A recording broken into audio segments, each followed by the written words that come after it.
বাংলাদেশে যারা আলোচনা করেন আর আপনারা যারা আলোচনা শুনেন, এমন অনেক মানুষ আছে যারা আলোচনা শুনতে শুনতে যিনি আলোচনা করেন তার চাইতে অনেক বেশি ওয়াজ পারে। এমন অনেক মানুষ আছে। কারণ এইখানেই এই প্যান্ডেলে অনেক মানুষ আছে যারা আমার আব্বার ওয়াজ শুনেছে। আমি তো আর আমার আব্বার ওয়াজ শুনি নেই। এই বেতুয়ার হাশেম সাহেব হুজুরের ওয়াজ শুনছে, এখানে অনেক লোক আছে, ছোটো ছোটো বাচ্চাগুলো ছাড়া সবাই তো আপনারা শুনছেন। তো এখন নতুন প্রজন্ম যারা, তারা বেতুয়ার হাশেম সাহেব হুজুরের ওয়াজ শুনে নাই, নাগাইশের পীর সাহেব হুজুরের ওয়াজ শুনে নাই, মাওলানা ফয়েজ আহমদ সাহেবের ওয়াজ শুনে নাই, তারপরে আপনার যুক্তিবাদী হাবিবুর রহমান সাহেবের ওয়াজ শুনে নাই, তারপরে দৌলতপুরের পীর সাহেবের ওয়াজ শুনে নাই, ধামতির পীর সাহেবের ওয়াজ শুনে নাই, সোনাকান্দার পীর সাহেবের ওয়াজ, আগের পীর সাহেবের ওয়াজ শুনে নাই। কিন্তু এখানে এমন অনেক বক্তা আছে যারা যেই নামগুলা বললাম সবার ওয়াজও শুনছে, এখন যারা ওয়াজ করে তারার ওয়াজও শুনছে। সুবহানাল্লাহ বলবেন না? তাহলে আবার বুঝেন, যে ওয়াজ করে ওনাদের ওয়াজ শুনে নাই, আর আপনারা যারা ওয়াজ শুনেন অতীতের অনেক বক্তাদের ওয়াজ আপনারা শুনে ফেলছেন। সুতরাং আপনাদের অভিজ্ঞতা ওই নতুন বক্তার চাইতে অনেক বেশি। এটা আল্লাহ আপনাদেরকে দান করেছেন।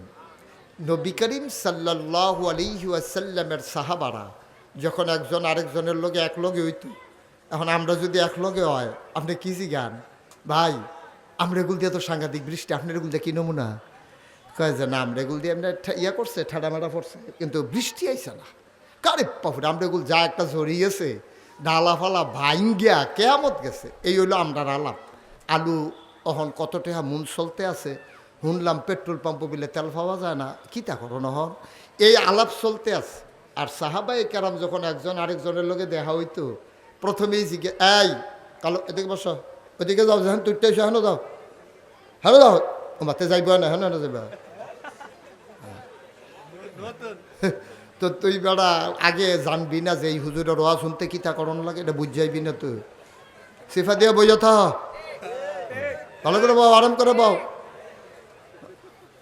উঠা উঠি না, মাত্র শুরু হয়েছে, কি এর উঠা উঠি, উঠবা যখন আওয়াজ করে না, ওঠা শুরু হবে আরও পরে, মনে করেন একটু পরে নামাজের বিরতি দেওয়া হবে, তখন আপনি উঠবেন, অজু করবেন, আবার আইসা বসবেন, যতক্ষণ মাহফিল চলাবে।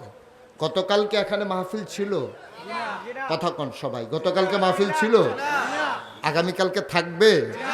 তো আপনি যে খামখেয়ালি করতে আছেন, আপনার লেগে আগামীকালকে কেউ মাহফিল রাখতো না তো, গতকালকেও ছিল না তো। তো সুতরাং আজকেরটাই আমাদেরকে কাজে লাগাইতে হবে। আপনার কত ভাগ্যবান জানেন, এই হাশেম সাহেব রহমতুল্লাহ আলাই হুজুর এখানে জন্ম নেওয়ার কারণে এখানে আজকে মাহফিল হচ্ছে।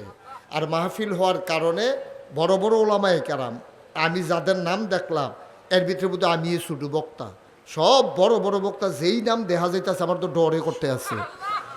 তারা ওয়াজ করবে, আপনারা শুনবেন, এটা একটা নসিবের ব্যাপার না, তাকদীরের ব্যাপার। এই জন্য আল্লাহ বলছেন, ওয়াল্লাযীনা জাহাদু ফীনা লানাহদিয়ান্নাহুম সুবুলানা ইন্নাল্লাহা লামাআল মুহসিনিন। সুবহানাল্লাহ বলবেন না? আল্লাহ কয় ওয়াল্লাযীনা জাহাদু, খুব খেয়াল করেন, মনোযোগ। আপনার জোর করে আল্লাহ জান্নাত দিত না তো, এত ঠেহা নাই। আপনি টেনশন করেন না যে আপনি জাহান্নামও যাইতেন চাইলেও আল্লাহ নি জান্নাতও দিয়া লায়, এই টেনশন করার দরকার নেই। আপনি যেখানেও যাইতেন চাইবেন আল্লাহ হ্যাঁ লাইন করে দিব, কোনো সমস্যা নেই।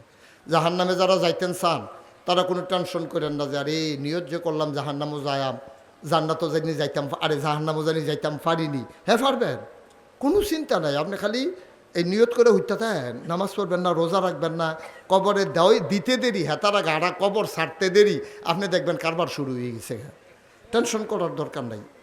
তো এই জন্য আল্লাহ বলছেন ওয়াল্লাযীনা জাহাদু, খুব খেয়াল করেন, কোরআনুল কারীম আল্লাহ ওয়াজ করে দিয়েছেন ওয়াল্লাযীনা জাহাদু ফীনা, যারা ইসলাম মানার জন্য, ইসলাম বোঝার জন্য, ইসলামের পথে চলার জন্য যারা চেষ্টা করে, জাহাদু মানে যারা চেষ্টা করে, ফীনা মানে ফিদ্দীন ফিল ইসলাম, ইসলাম মানার জন্য, দিন বোঝার জন্য যারা চেষ্টা করে। এরপরে আল্লাহ কি কয় দেখেন, লানাহদিয়ান্নাহুম সুবুলানা, আল্লাহকে পাওয়ার জন্য, আওয়াজটা ফিস ইয়া করে ঠিক করো, ওই যে একটা ক্যারকিরি এটা বন্ধ করো, আর শ্রুতিমধুর করে দাও।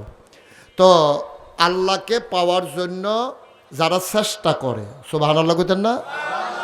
আল্লাহ কয় লানাহদিয়ান্নাহুম সুবুলানা, আল্লাহকে পাওয়ার জন্য যত রাস্তা আছে, যত রাস্তা বলতে কি বুঝাইছে? আপনি মনে করেন চান্দিনা থেকে ঢাকা যাবেন, দাউদকান্দি ব্রিজ পানির নিচে পড়ে গেছে অথবা ভাঙ্গা গেছে গা, ওখানে আপনি কেমনে যাবেন? দাউদকান্দি পর্যন্ত গিয়ে নৌকায় আপনি যাইতে পারবেন। ওই আগে যেমন আমরা বন্যার সময় যে লঞ্চে গেছিলাম, তাইলে আপনি হেলিকপ্টারে যাইতে চাইলেও রেডি, বিমানে যাইতে চাইলে রেডি, মনে করেন বাসে যাইতে চাইলেও রেডি, দাউদকান্দি গিয়ে স্পিড বোটে যাইতে চাইলে রেডি। আপনি যদি মনে করেন আমি হাইটা চলে যাবো, ওকে ফাইন, তাও রেডি।